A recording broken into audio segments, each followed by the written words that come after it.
एक अक्षर ब्रह्म का मानसिक चिंतन करते हुए माम अनुस्मर, मेरा स्मरण करते हुए वो जब शरीर छोड़ता है तो सीधे परम गति को प्राप्त होता है। आप घबरा जाएंगे नहीं? घबरा जाएंगे ना ये बात सुन के? समस्त इंद्रियों को रोककर, मन को हृदय में निरुद्ध करके, प्राणों को इतना सूक्ष्म कर लिया है कि ब्रह्मरंध्र में स्थापित कर दिया, और ओम उच्चारण करते हुए ब्रह्मरंध्र फटा, परम गति को प्राप्त हुआ। ये है शुद्ध परम योगी की गति। इसीलिए महाप्रभु हरिवंश चंद्र जो बिल्कुल सरल बात कह रहे हैं और उसके साथ साक्षी भी दे रहे हैं कि ये मैं ही नहीं कह रहा हूं, ये बड़े बड़े महापुरुष कह रहे हैं। आरती मदन गोपाल की कीजिए, देव ऋषि व्यास सुखदास सब कहत निज, क्यों न बिनु कष्ट, क्यों न बिनु कष्ट रस सिंधु को पीजिए।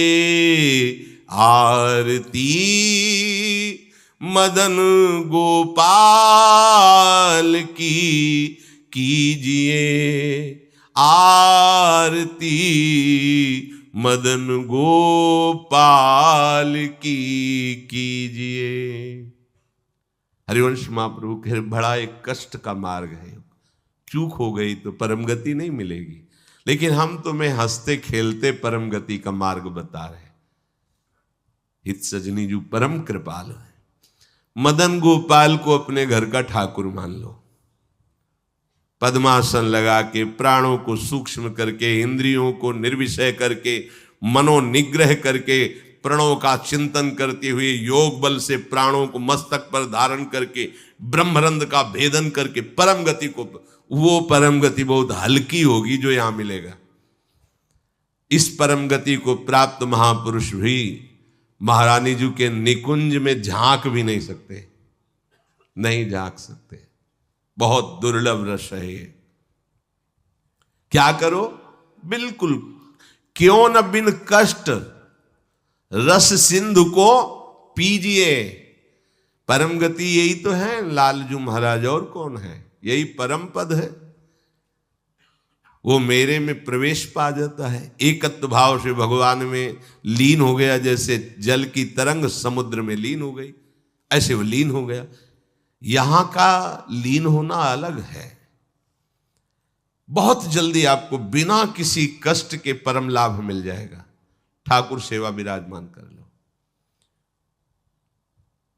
मदन गोपाल, लाडले लालजू, राधा नाम या राधा वल्लभ रूप, प्रियालाल, जो भी भाव जैसे बन पावे, ठाकुर सेवा विराजमान कर लो।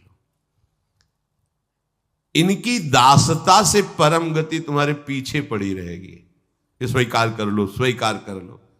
हम नहीं कह रहे, तस्मात् शास्त्रम प्रमाणम दीयमानम न गृहणन्ति बिना मत सेवनम जनाहा।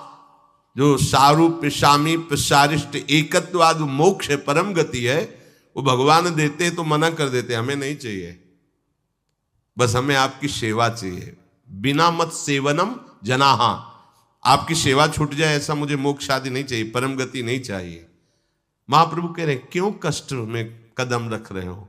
आओ, बिल्कुल सहज सरलता से परम गति तुम्हारे पीछे पड़ी रहेगी और रस सिंधु का तुम पान करोगे। क्या? इन ठाकुर का श्रृंगार करो। बहुत रिजवार है, इनको आपका भाव चाहिए। जैसे भी आप हो, कोई शर्त नहीं है कि ये चीज होनी ही चाहिए, नहीं। देखो, बाजरे की रोटी और नमक, धन्ना जाट, कुछ नहीं है, दूसरी वस्तु नहीं है ही नहीं घर में। और ठाकुर साथ खेला कि नहीं खेला? आज तक वर्णन किसी भोग का ठाकुर जी ने नहीं किया। वाह वाह, सुदामा के तंदुल पाके बोल पड़े वाह। आज जो तृप्ति मिली वो कहे, सबरी के बेर पाकर के ठाकुर जी को तृप्ति हुई। तो अगर 56 भोग से तृप्ति होती तो फिर बात अलग थी कि हम गरीब कैसे भोग लगा पाएंगे। लेकिन हमारे ठाकुर को आपका भाव चाहिए। गर्व है कि मैं 56 भोग लगाता हूं, ठाकुर ने देखा भी नहीं, दृष्टि भोग भी नहीं लगाया, क्योंकि गर्व रूपी दूषित वस्तु उसमें पड़ी है और भाव रूपी परम स्वादिष्ट वस्तु पड़ी है। तो बाजरे की रोटी को रोकना पड़ा धन्ना जाट को कि तू 3 दिन हो गए पूरी रोटी खा लेगा तो मैं भूखा रह जाऊंगा, आधी तुम पाओ आधी हम पाएंगे। नव किशोर ठाकुर जी नई अवस्था धन्ना जाट खेल रहे ठाकुर भाव। महाप्रभु कह रहे हैं मदन गोपाल का श्रृंगार करो, उनकी आरती उतारो।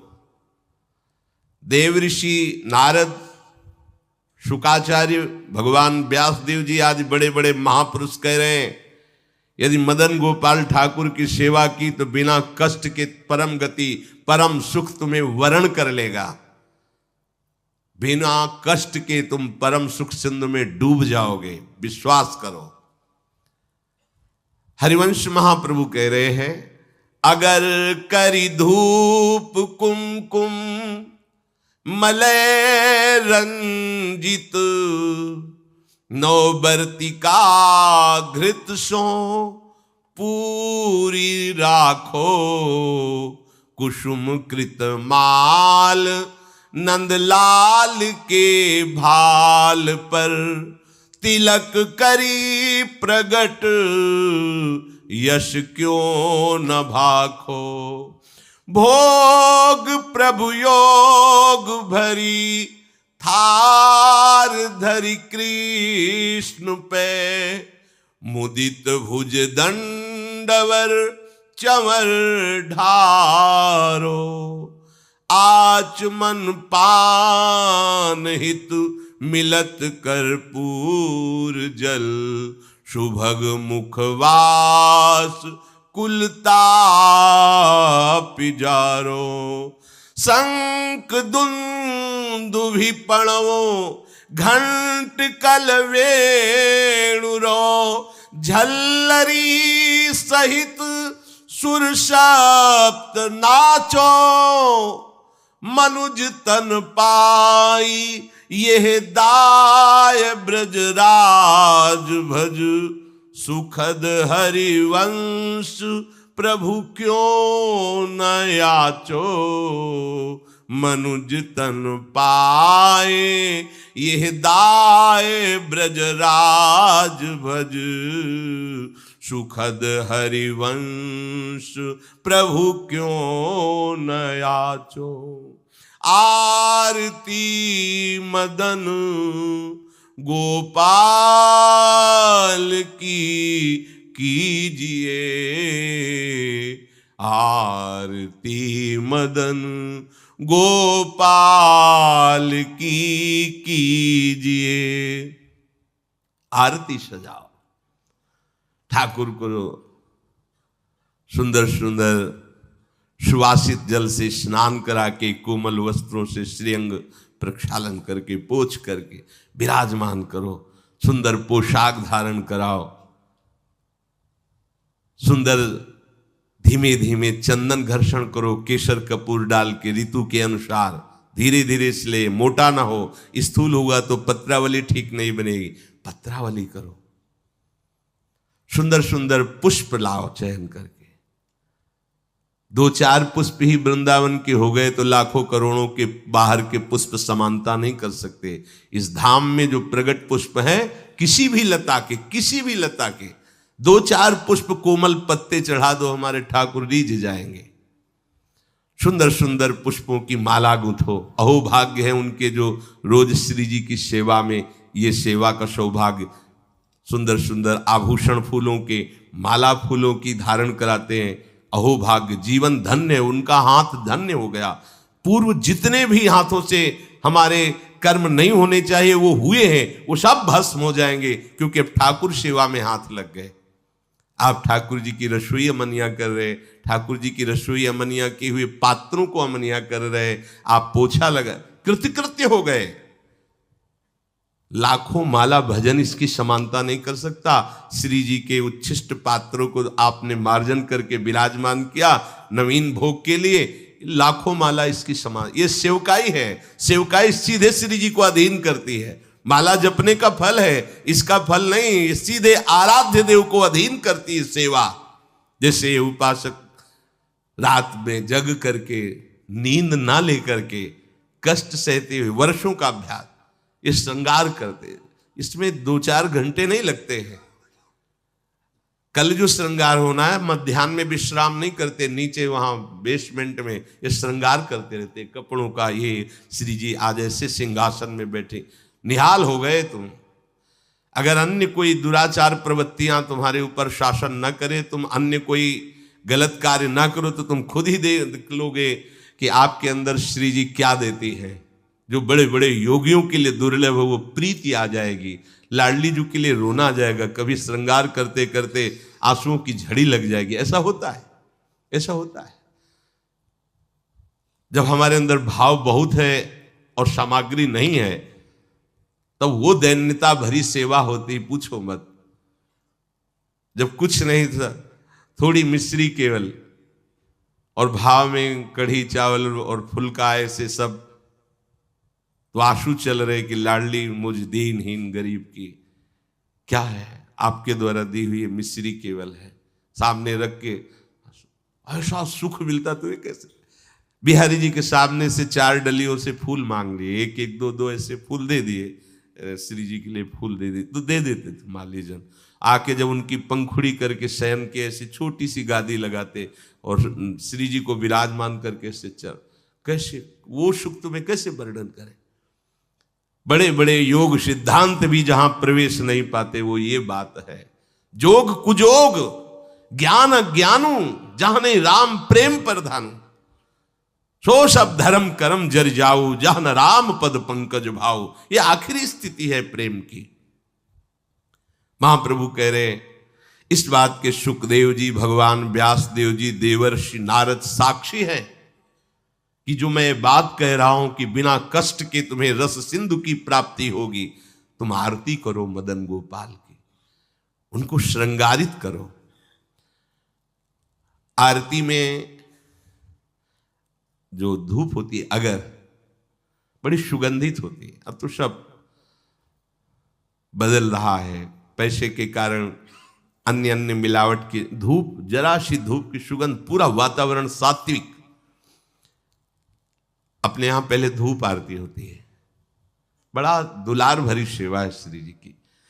फिर इसके बाद जो बत्ती की नोक होती है उसमें चंदन लगाया जाता है, ऐसे सूखा चंदन पिसा हुआ सूखा, ऊपर से केसर, तो वो हल्का सा केसरपन लिए हुए चंदन, क्योंकि जो ही हम प्रज्वलित करेंगे तो पहले धुआं ना निकले, सुगंध निकले। इसीलिए महाप्रभु कह रहे हैं कि कुमकुम मलय रंजित बर्तिका, 9 बर्तिका जिसमें चंदन बूरा ऐसे, क्योंकि घी लगा होता है वो चिपक जाएगा, फिर केसर पिसी हुई ऐसे, तो जे ही हम अग्नि प्रज्वलित करेंगे तो धुआं नहीं निकलेगा, उससे चंदन की सौरभ, ये भाव की चीज है। बोले मलय कुमकुम मलय रंजित 9 बर्तिका, कैसी घृतसो पूरी राव, घी से सनी हुई पूरी। कुसुम कृत माल नंदलाल के भाल पर तिलक करी प्रगट यश क्यों अहो भाग्य। आप चंदन घिसे श्री जी के लिए, फिर उससे आप श्री जी को तिलक रचना कर रहे, पत्रावली लगा रहे, अहो भाग्य। ये बड़े भाग्य से सेवा का सौभाग्य मिलता है। पूज्य पादुड़िया बाबा, भजन करना भी बहुत कठिन बात है, लेकिन भजन किया जा सकता है, पर सेवा करना बहुत कठिन है, क्योंकि सेवा में सुख की चाह का नाश होता है। सेवक सुख चाह मान भिखारी व्यसनी धन शुभ गति बेविचारी, ये तो मूर्खता है। सेवक सुख की चाह करे नहीं, सेवक सुख देने की चाह रखता है। भिक्षुक मान त्यागी होता है, बैरागी मान त्यागी होता है। सुंदर सुंदर फूलों की माला प्रभु के गले में धारण करवावे, सुंदर तिलक रचना करे। तिलक रचना और माला धारण करवाते समय यश क्यों न भाके। जैसे आप श्री जी का श्रृंगार कर रहे हो तो आपको गुनगुनाना चाहिए अंदर, ब्रजनव तरुणी कदम्ब मुकुट मणि श्यामा आजू बनी। नख शिख लो अंग अंग माधुरी, मोहे श्याम धनी। ब्रज नव तरुणी कदम्ब मुकुट मणि, श्यामा आजू बनी। पत्रावली। यो राजत कवरी गुंथित कच, कनक कंज बदनी। चिकुर चंद्रिकन बीच अर्ध बिदु, मानो ग्रसित पनी। या आवत श्री वृषभानु दुलारी। पूरे पद में प्रथम उबटी मत जनकर सज्जित नीलवर, श्रृंगार के पदों का क्यों गायन नहीं कर रहे? आचार्य चरण कह रहे जब आप श्रृंगार कर रहे हैं श्री जी का तो पद गुनगुनाना चाहिए। श्रृंगार के बनी वृषभानुनंदिनी, आज भूषण बसन विविध पहिरे तन, पिय मोहन हित साज। बहुत से श्रृंगार के पद हैं, गुनगुनाना चाहिए। तिलक करी प्रगट यश, क्यों न भाखो? क्यों नहीं तुम गायन करते? अब आप तिलक रचना कर रहे हो, बातें प्रपंच की सोच रहे हो या कर रहे हो, ठीक बात नहीं है। अभी तिलक रचना ठीक नहीं हुई। जिनकी तिलक रचना कर रहे हो उनके यश का, उनकी सुंदरता का गायन करते हुए फिर कह रहे हैं महाप्रभु, इसके पश्चात भोग प्रभु योग भरी थार धरी कृष्ण पे। जब हमने श्रृंगार किया, आरती तैयार करके विराजमान कर दी। सेवा में एक क्षण का भी विलंब नहीं होना चाहिए। आपको पता है धूप के बाद श्रृंगार आरती होगी तो धूप होते होते श्रृंगार आरती प्रज्वलित हो जानी चाहिए। धूप की जेव ही पदावली संपन्न होने जा रही श्रृंगार आरती उपस्थित, इसके लिए देखना पड़े तो सेवा में प्रमाद माना जाता है। सेवा में स्वामी की सेवा की आवश्यकता के पहले सेवक सेवा सौंज लिए खड़ा है। ये नहीं आरती कहाँ है, आरती, अरे आरती तैयार करो, ये नहीं, ये प्रमाद स्थिति है। इसलिए सबसे पहले प्रभु ने कहा है आरती तैयार कर ली, श्रृंगार किए हुए प्रभु को तिलक लगाए, माला पहनाए, अब भोग लगा। आरती तैयार है पहले से, जैसे उस दिन त्रुटि नहीं, ये विलंब नहीं, सेवा में प्रमाद नहीं। स्वामिनी जी के मन में बाद में आता है सखियां पहले सेवा सौंजे करती, आज ऐसा होगा, पहले ही पता है उनको। तो आपको तो पता है ना, पहले धूप के बाद श्रृंगार आरती। अब भोग, भोग प्रभु योग भरी थार धरी कृष्ण पे। योग में दो भाव होते हैं, एक होता प्रभु के योग्य भोग। ऐसा नहीं कि तुम अपनी मनमानी की प्याज लहसुन छौके प्रभु का ही सब बनाया हुआ है, सब मूर्खता नहीं। फिर प्रभु के बनाए हुए और भी कुछ हैं जो तुम नहीं भोग पाओगे। दंड विधान, नरक, रोग नहीं भोग पाओगे। भोग प्रभु के योग्य लगाओ, जो हमारे प्रभु नहीं पा सकते वो हम नहीं पा सकते, इसलिए प्रभु के योग्य भोग लगाओ। शास्त्र सम्मत, संत जन सम्मत जो प्रभु को भोग लगाने योग्य पदार्थ है वही भोग लगाना चाहिए। बहुत उद्दंडता सेवा में नहीं होते। प्राय प्रभु ने ही तो बनाया, प्याज लहसुन हम उसको भोग लगा देते हैं तो क्या है, उन्होंने ही तो बनाया है। हाँ, उन्होंने नरक भी बनाया है तो आपको घुमा देंगे तो क्या परेशानी होगी, आपको थोड़े दिन रख लेंगे नरक में तो आपको कोई परेशानी, फिर परेशानी ही परेशानी है। कैंसर भी प्रभु ने बनाया है, किडनी फेल भी प्रभु ने बनाया है, हार्ट, बड़ी समस्याएं, तो समस्याएं भी तो प्रभु ने बनाया है। होश में भोग प्रभु योग भरी, प्रभु के योग्य जो पदार्थ है वो थाल में रखो। दूसरा आध्यात्मिक आंतरिक भाव, योग कहते हैं अपनेपन का। इतना अपनापन हो कि मेरे लाडले हैं। अब कैसे, जैसे मां अपने बच्चे को जब भोग पवाती है तो क्या अच्छी से अच्छी वस्तु पवाती है। कोई चाह होती है क्या, चाह एक ही होती, भरपेट बच्चा पाले। पूरा दूध खाली करो, खाली करो, नहीं खाली करोगे ना बाजार नहीं लिवा जाएंगे, तुम्हारे लिए वो चीज नहीं लाएंगे।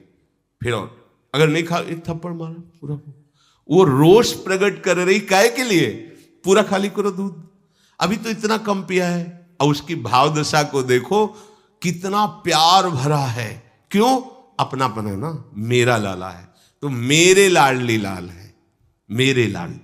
अपनापन, इतना गाढ़ अपनापन कि कहीं अपनापन रह न जाए, ये प्रभु को भोग लगाना होगा। अगर इस अपनेपन में भर करके आप एक नमक से चुपर कर रोटी भी रख देंगे तो हमारे प्रभु उसे छोड़ेंगे नहीं, पाएंगे। अपनापन प्रभु से नहीं है तो दुर्योधन ने भी व्यवस्था की थी भगवान की, देखा भी नहीं। अपनापन है विदुरानी को मेरे प्रभु, तो छिलका वाह वाह करके पा रहे हैं। वाह कितना स्वाद है इसमें, केले में नहीं छिलके में। ये भोग लग रहा है काहे का? योग भरी, युक्त होकर, प्रभु में तदात्म होकर, प्रभु के प्रेम में डूबी विदुरानी। केले का छिलका दे रही, होश भी नहीं है। तो महाराज को भी, सर्वज्ञ प्रभु को भी होश नहीं। वो ये नहीं बोले कि अरे सुनो सुनो छिलका फेंको, ये गूदा हमें लाओ ना केला, ऐसा नहीं। वो भी मस्ती से विदुर जी पधारते हैं। अरे पगली ये क्या कह रही? प्रभु को छिलका छीन के गूदा दिया। प्रभु की आंख खुली, जैसे वो डूबी थी ऐसे प्रभु डूबे थे। वो पवाने में डूबी थी, प्रभु पाले में डूबे थे। आंख खुली, बेस्वाद हो गए। विदुर जी अब वो स्वाद नहीं रहा, क्योंकि तुम्हारी बुद्धि लग रही है, वहां बुद्धि ही नहीं रही। ऐसा योग हो गया है कि भोग चक्क लग रहा है। ये है वास्तविक भोग। दो प्रकार का भाव इसमें कि प्रभु के योग्य ही भोग थार पे विराजमान करे, और दूसरी बात प्रभु से इतना अपनापन हो जाए कि अपनेपन में आप थोड़ा सा जल भी देंगे तो अमृत जैसा प्रभु से पान करेंगे। प्रभु योग भरी थार धरी कृष्ण पे अब सुंदर भोग लगाया। आचमन पानहित मिलत कर्पूर जल, सुवासित सुगंधित। ऋतु के अनुसार सर्दी है, हल्का सा गुनगुना जल, गर्मी का समय है, शीतल जल, थोड़ा कपूर मिश्रित, थोड़ी इलायची डाल, सुगंधित सुवासित। जितना भाव करोगे ना आप। अच्छा आपके पास कुछ नहीं तो भाव के में क्या जाता है? अमुक अमुक पदार्थ डाल दे, बड़ा सुवासित, बड़ा सुगंधित जल। अब आचमन करा रहे हैं, प्रभु स्वीकार कर रहे हैं। वस्तु भोक्ता प्रभु तब होते जब आपके अंदर भाव हो। तो पहले भाव भोगा फिर वस्तु। अगर भाव नहीं तो वस्तु भोक्ता प्रभु नहीं होते, ये ध्यान रखना। वस्तु वापस तुम्हें मिलती है ना, तो ऐसा नहीं कि भोग नहीं लगा, पक्का प्रत्येक कण कण का भोग लगना, क्योंकि आपका भाव उसमें मिला। भाव प्रभु ने पा लिया और उच्छिष्ट वस्तु आपको दे दी। अब जब आप पाओगे तो वही उच्छिष्ट प्रसन्नता प्रदान करेगा। प्रसादे सर्व दुखा नाम हानि रस्योपजायते, समस्त हानि। वह अखंड प्रसन्न, ऐसी प्रसन्नता में भगवत प्रेम स्फुरित होता है। आचमन कराया सुगंधित जल से, फिर सुभग मुखवास। मुखवास पान की बीड़ी, सुंदर पान की बीड़ी, इलायची, नारियल आदि डाल के सुंदर तैयार कर प्रभु को पवाया। मुखवास, इससे क्या होगा? जितने भी दैहिक दैविक भौतिक ताप है सब तुम्हारे नष्ट हो जाएंगे। जितने भी ताप समूह के समूह सब भस्म हो जाएंगे। अब सुंदर चंवर लेकर के प्रभु के ऊपर चंवर कर रहे हैं। फिर शंख दुंदुभी पणव घंट वंशी झल्लरी, ये सब स्वर से एक साथ बजावें और फिर प्रियालाल की आरती करें। आरती गान करके फिर नृत्य करें, नाचो आदेश करते हैं। झल्लरी सहित सुर सप्त नाचो। ये क्या हुआ? बोले मनुज तन पाए दाय ब्रजराज भज, सुखद हरिवंश प्रभु क्यों न याचो। हरिवंश महाप्रभु कहते हैं मनुष्य शरीर की प्राप्ति और ऐसा दांव भगवत प्राप्ति का, अब इससे बड़ी कोई भगवत प्राप्ति नहीं होती। ब्रजराज श्री लालजू महाराज परम सुख के दाता है। अविचल सुख की प्राप्ति, परम गति की प्राप्ति इन्हीं से होती। इनको रिझा लो, ये बिना कष्ट का मार्ग है। भगवान ने मार्ग बताया, ब्रह्मरंध फोड़ करके ऐसे से ऐसे, और उनके दुलार करने वाले प्रियजनों ने बताया कि ब्रह्मरंध फोड़ने की जरूरत नहीं है, ये पूरे के पूरे तुम्हारे हृदय में बैठ जाएंगे, कहीं जाना आना नहीं है। इन्हीं में जीते जी तुम लीन हो जाओगे, जीते जी मस्त हो जाओगे, परम गति तुम्हारे चरण चूमेगी। यदि इनको रिझा लिया। कोई कठिन नहीं है।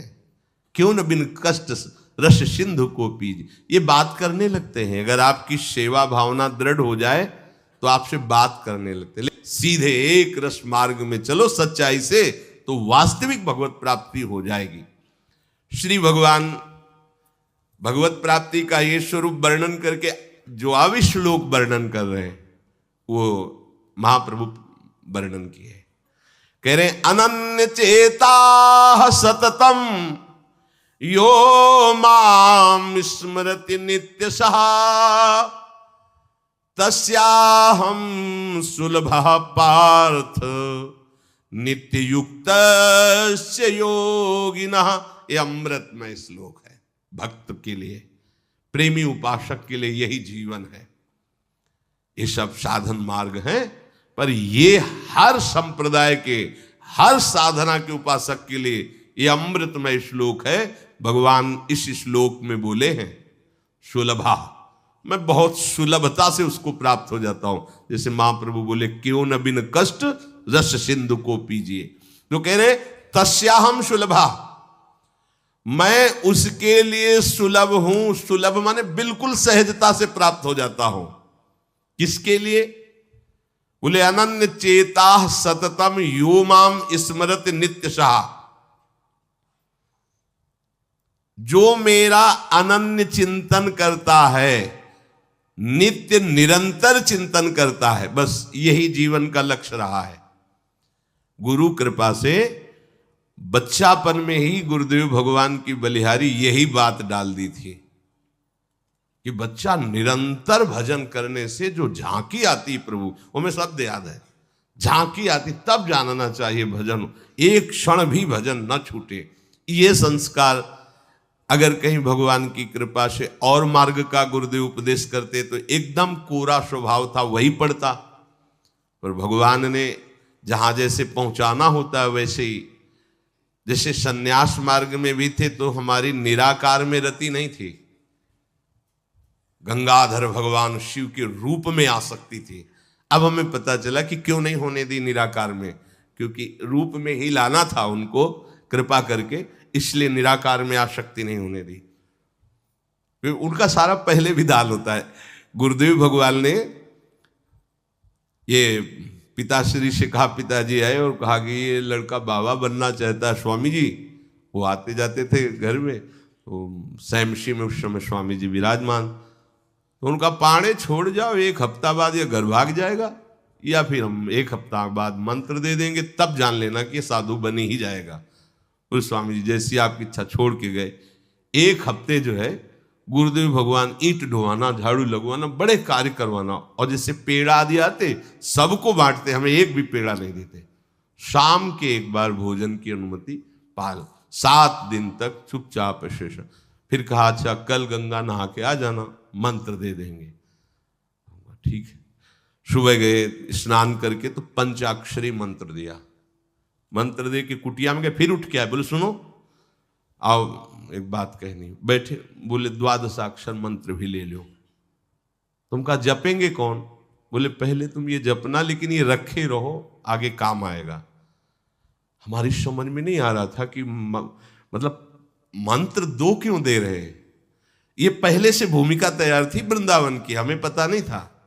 12 मंत्र भगवान श्री कृष्ण का, पंचाक्षरी मंत्र सबसे पहले दिया। बाद में पता चला कि ये बीज तो गुरुदेव ने ही पहले बो दिया था कि जिस मार्ग से घूम के जाना है। वो कह रहे थे कि बाद में तुम्हें पता चलेगा, पर बाल्यावस्था थी, मेरी मति गति वहां तक पहुंच नहीं रही थी।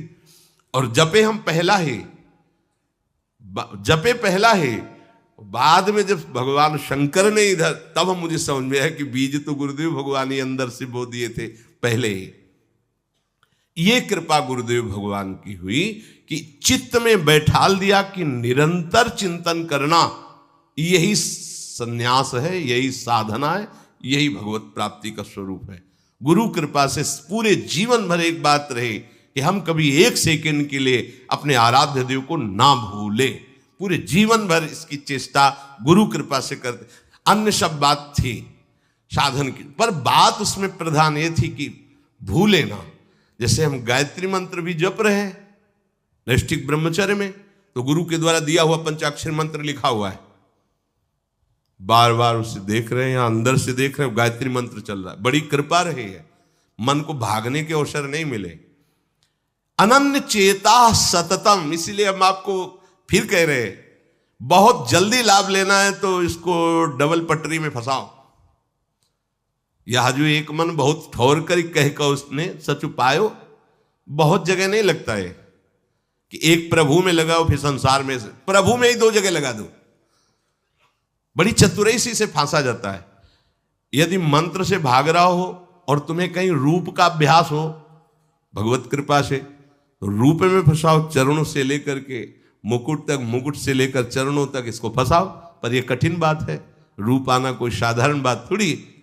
तो डबल नाम में फंसाओ, जैसे कल कहा था कि शरणागत मंत्र चल रहा, राधा लिखे है, राधा बार बार, और शरणागत मंत्र जा कहा जाएगा। तो जब गायत्री जी जब करते थे अनुष्ठान पुरस्चरण का, तो सामने पंचाक्षरी मंत्र लिखा हुआ है और गायत्री मंत्र चल रहा है। अगर हम जरा सा भी चूकेंगे तो या तो मंत्र छूटेगा और या तो वो दृश्य छूटेगा। बिल्कुल मन को कोई जगह नहीं रखते थे, कोई जगह नहीं रखते। अनन्य चेता, ये बहुत बड़ी सिद्धि, बहुत बड़ा लाभ है कि अन्य कुछ स्मरण ना आवे। इसका अभ्यास आप कर लीजिए, फिर नशा तो ये चढ़ा देगा। ऐसा नशा चढ़ता है, ऐसा लगता है जैसे खोपड़ी घूम रही हो और उसके साथ मंत्र घूम रहा हो। ये ऐसे करो तो पका जैसा दर्द होने लगता है, एक एक नस नाड़ी मंत्राकार। न भोजन की इच्छा है, न किसी के देखने की इच्छा है, इच्छा रहित केवल मंत्र चल रहा है। तदाकार वृत्ति, मंत्राकार वृत्ति। अब इतनी प्रपंच की वृत्तियां फैलाए हो, इतना बहिर्मुख हो, कैसे बात समझोगे अंतर की। अनन्य चेत, भगवान कह रहे मैं सुलभ हूं, सुलभ हूं। काशी में प्रतिदिन ही होता, आज महादेव जी साक्षात आएंगे, सुबह से तैयारी हो जाती थी, आज महादेव जी आएंगे। घाट में ही रहते थे, पंडों की छतरी के नीचे तपती हुई धूप, तो घाट में धूप ऐसे ज्वाला सी लगती थी, और छोटी सी छतरी, उसी के नीचे दोपहर रात्रि वहीं 2 बजे तक तो तपती थी फर्श, और 2 बजे के बाद स्नान करके महादेव जी विश्वनाथ जी पहुंच गए। बस रोज आज मिलेंगे, आज तो निश्चित मिलेंगे। एक दिन इतना आनंद था कि आज तो बस आ ही रहे हैं, ऐसा आ ही रहे हैं। जैसी भावना करोगे, जा पर जाकर सत्य सने हो, सो तो ही मिले न कुछ संदेह हो। भयंकर जटाओं का बोझा ऐसे, इतना बड़ा हाथ में त्रिशूल लिए, देखा दोपहर में नग्न पैर से आ गए। अब अपने जो जहां पागल है वही उसको दिखाई दे, साष्टांग दंडवत। मौन, कुछ बोले नहीं उससे, हम तो बस वैसे स्तब्ध, जैसे कोई जड़वत। बाद में विचार आया इसका मतलब क्या था, मैं ही मैं हूं, दूसरा कोई नहीं है। अलग से देखने की भावना मत करो, कण कण में मैं विराजमान हूं। एक दिन भाई जी के प्रति बहुत आकर्षण जब था, तो एक स्वप्न देखा कि स्वप्न में हम भाई जी से पूछ रहे कि मुझे श्री कृष्ण की प्राप्ति कब होगी। इसके बाद की बात, भाई जी ने ऐसे चश्मा करके ऐसे देखा, राधा बाबा बगल में बैठे, और कहा जब श्री कृष्ण बन जाओगे तब श्री कृष्ण की प्राप्ति होगी। जगने पर, बहुत विचार करने पर फिर यह कि श्री कृष्ण बन जाओगे, भाई जी का तात्पर्य क्या था। तब समझ में आ गया, मन कृष्णाकार, बुद्धि कृष्णाकार, चित्त कृष्णाकार, अहम कृष्णाकार, तब कृष्ण साक्षात्कार हो गया। नित्य युक्तस्य योगिनः तस्याहं सुलभा पार्थ नित्य युक्तस्य योगिनः। नित्य युक्त हो गया जिसका चित्त प्रभु को छोड़कर किसी भी भोग भूमि में, किसी भी ऐश्वर्य में, किसी भी सिद्धि में। जैसे किसी को लगता है कि ये चमत्कार दिखाना, कोई भी चमत्कार दिखाना बहुत कठिन बात है। अगर भगवत दर्शन का लक्ष्य ना हो, भगवत प्राप्ति का लक्ष्य ना हो, तो कोई भी चमत्कार ऐसे करने में है, कोई बहुत बड़ी बात मत समझ। बस ये है कि इधर अगर स्वीकार किया तो उधर गेट बंद हो जाएगा, इसीलिए पिट जाते हैं, गाली सुन लेते हैं महात्मा जन, लेकिन प्रयोग नहीं करते अपने भजन का, प्रभु के पास जाते हैं। ऐसा ना समझे ना कि वो चमत्कार पीछे घूमते हैं। केवल बस एक बात है कि अगर इधर लगे तो उधर का गेट बंद हो जाएगा। तो इतनी दुर्लभ बात बनने जा रही है, किसी को प्रमाणित करने के लिए कि हम महात्मा, हम भजनानंदी, हम चमत्कारी हैं, अपना गेट बंद करवा ले तो मूर्खता ही होगी ना। यहां क्या होगा, वाह वाह हो जाएगा, बस उसके आगे क्या होगा, फिर वही प्रपंच। तो ये जो ब्रज के महात्मा है, जो भगवत प्रेमी महात्मा है, जो भगवत प्राप्त करने वाले हैं, इनके अंदर चमत्कार के बाप की सृष्टि होती है। ये चमत्कार बहुत ऊपर होते हैं। ये नहीं सोचना चाहिए कि इनमें भजन होता तो उसने 2 थप्पड़ मारे भस्म कर देते। भजन का जानते हो, भजनानंदी का 2 थप्पड़ मारा है, तुम्हें निश्चित भगवान की प्राप्ति हो, तुम्हारा कभी अमंगल न हो, भगवान तुम्हारे परिवार को भी सुखी रहे और तुम आजीवन स्वस्थ रहकर पवित्र बुद्धि के द्वारा भगवान को प्राप्त। ये महात्माओं का बल होता है। महात्माओं के बल थोड़ी होता है किसी ने गाली दिया, मार दिया, जा भस्म हो जा। ये भस्मासुर थोड़ी होते हैं महात्मा, है भाई भस्म कर दिया, नष्ट नहीं। साधुते हो न कारज, तब भगवान उनके अधीन होते हैं। ये चमत्कार ये ना सोचो कि भजन करते होते तो फिर चमत्कार, या ये गाड़ी घोड़ा रुपया पैसा चमत्कार, ये पापियों के पास भी है। ये तो प्रारब्ध का खेल है, प्रारब्ध बदला, ऐसे से ऐसे हो गया, इनका कोई महत्व नहीं है। महत्व है नित्य युक्तस्य योगिनः, तुम्हारा चित्त निरंतर आराध्य देव में युक्त है कि नहीं। किसी भी ऐश्वर्य, किसी भी भूमि, किसी भी पद का कोई भी संबंध, आश्रय, चिंतन नहीं। ये हुआ आनंद चेता। जैसे पतिव्रता स्त्री का मन केवल पति के ही सुख में निमग्न रहता है, पति का चिंतन, पति की बातें, पति वो उसी में मगन रहती है।